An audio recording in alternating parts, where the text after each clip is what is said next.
भाजपा आमदार सुरेश धस यांनी पोलीस अधीक्षकांची भेट घेतली आहे। त्यावेळी त्यांनी शस्त्र परवान्यावरून पोलिसांवर जोरदार टीका केली आहे, तर वाल्मिक कराडवरही आगपाखड केल्याचं यावेळी पाहायला मिळालं।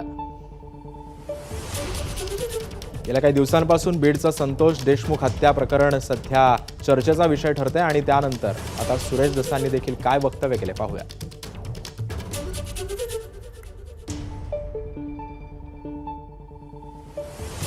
माननीय जिल्हाधिकारी महोदयांकडे मी जे अग्निशस्त्र परवाने या बीड जिल्ह्यामध्ये भाजीपाल्यासारखे किंवा चिरीमिरीसारखे वाटलेले आहेत, ते कोणीही लोक असो त्या लोकांच्या वरती तातडीने कारवाई झाली पाहिजे। राहिलेले 1000-1050 परवाने हे तातडीनं त्याचा रिव्ह्यू घेऊन आम्ही लवकरात लवकर रद्द करू, अशा प्रकारचं आश्वासन मला जिल्हाधिकाऱ्यांनी या ठिकाणी दिलंय।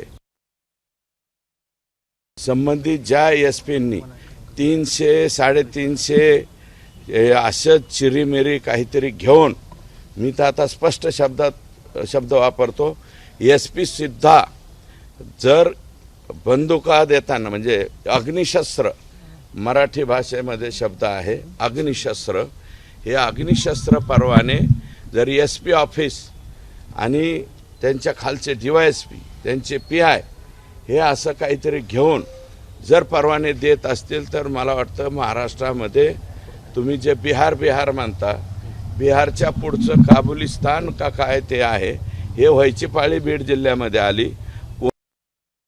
100% समाधानी आहे। फार यंत्रणा माननीय मुख्यमंत्री महोदयांनी अक्षरशः स्पीडअप म्हणजे 150, 200, 250चं स्पीड जे म्हणता आपण तेवढ्या स्पीडने लावलेली आहे।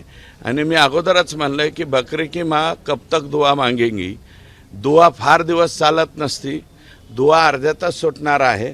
आणि मला असं वाटतं आका आणि त्यांचे आका यांच्यामध्ये द्वंद्व चालल्यावाने दिसतंय, हजर व्हावा का नाही असं काहीतरी चालल्यावाने दिसतंय।